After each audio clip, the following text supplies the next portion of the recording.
इंकलाब जिंदाबाद साथियों। All department outsource अस्थायी कर्मचारी संघ के बैनर तले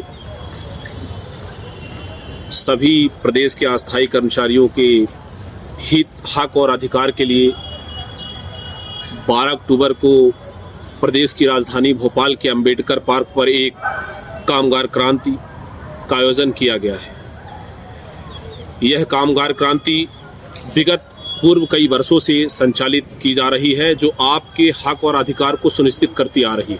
उसी कड़ी में प्रदेश अध्यक्ष माननीय बाबूदेव शर्मा जी के नेतृत्व पर आगामी 12 अक्टूबर को एक और कामगार क्रांति का आयोजन किया जा रहा है, जिस पे हमारी आप सबकी भागीदारी उस कामगार क्रांति को एक जन क्रांति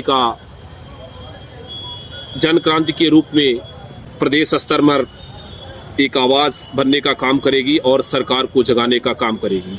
साथियों, अब समय आ गया है कि हम सबको एकजुट होकर अपने हक अधिकार की मांग को सरकार तक पहुंचाना है, क्योंकि हम सब सरकार के हर हिस्से पर कार्य के रूप में, व्यवस्था के रूप में हर प्रकार से सहयोग करने का काम करते हैं। फिर हमारे ही हक और अधिकार का शोषण क्यों हो रहा है? इन सभी तमाम आवाज़ों को सरकार तक पहुंचाने के लिए, अपनी पीड़ाओं को सरकार तक पहुंचाने के लिए हमें एक होना पड़ेगा और 12 अक्टूबर की इस कामगार क्रांति पर सम्मिलित होना पड़ेगा। आप सभी कर्मचारियों को मैं ये अवगत कराना चाहता हूं कि आज जो न्यूनतम वेतन का स्तर है मध्य प्रदेश पर, वो अन्य राज्यों की अपेक्षा बहुत ही कम है। जैसे आप सब ये जानते हैं कि अभी हाल ही में उत्तर प्रदेश सरकार के द्वारा आउटसोर्स कर्मचारी संघ की कमेटी का सरकार के द्वारा गठन किया गया है और न्यूनतम वेतन को बढ़ाया गया है। तो हम चाहते हैं उसी कड़ी में मध्य प्रदेश सरकार भी अस्थायी कर्मचारियों के प्रति संवेदनशीलता और सहयोगपूर्ण भावना दिखाने का काम करे। और ये काम तभी होगा जब हम सब आप एक साथ मिलकर एक स्थान पर एकत्रित होंगे और अपनी आवाज़ को बुलंद करके सरकार के प्रति हुंकार भरने का काम करेंगे। नहीं, हमें आपको दबाया जाएगा, हमारा आपका शोषण होता रहेगा। ये ठेका प्रथा की जो हुकूमत है वो लूट की हुकूमत है और उससे हमारे आपके हक को छीना जा रहा है। तो मेरा आप सभी प्रदेश के और अपने रीवा जिले के सभी संस्थानों पे कार्य कर रहे संविदा और आउटसोर्स कर्मचारियों से विशेष आग्रह है कि आप सब अपने अधिकार और हक को सुनिश्चित करने के लिए 12 अक्टूबर को एक आवाज़ बनने के लिए, सरकार को जगाने के लिए, अपने आवाज़ को सरकार तक पहुंचाने के लिए आगे आइए। और मैं अपने अस्थायी कर्मचारियों का एक सवाल आता था बीच में कि इतवार के दिन, रविवार के दिन आयोजन होता है तो वहाँ पे कोई सुनवाई नहीं होती। तो मैं सभी अस्थायी कर्मचारियों को ये आश्वस्त करता हूँ कि पूर्व में भी जितने भी कामगार क्रांति के बैठकें या कि आंदोलन हुए हैं वो सब रविवार को हुए हैं।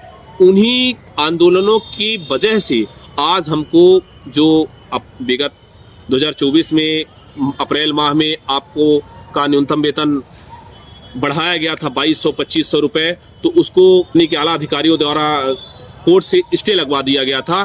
पर ऑल डिपार्टमेंट आउटसोर्स कर्मचारी संघ के संघर्ष से ही वो स्टे भी हटा है और आज हर अस्थायी कर्मचारी के खाते पर राशि के रूप में वो राशि मिल रही है। और अन्य विभागों में जैसे बिजली विभाग हो गया, वेटनरी विभाग हो गया और कई अन्य विभाग हैं जहां एरियस की लंबित राशि भी प्राप्त हुई है। उसी कड़ी में स्वास्थ्य विभाग पर भी काम चल रहा है। बहुत जल्द सबको एरियस की राशि प्राप्त होगी।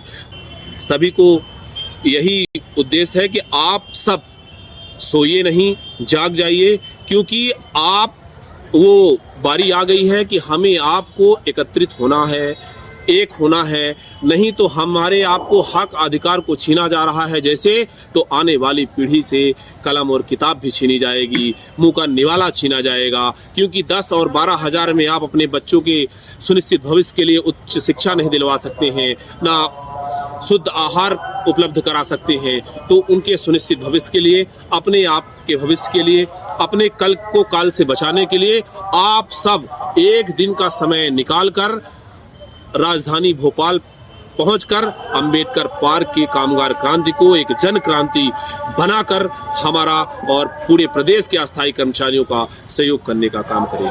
धन्यवाद साथियों, जय हिंद।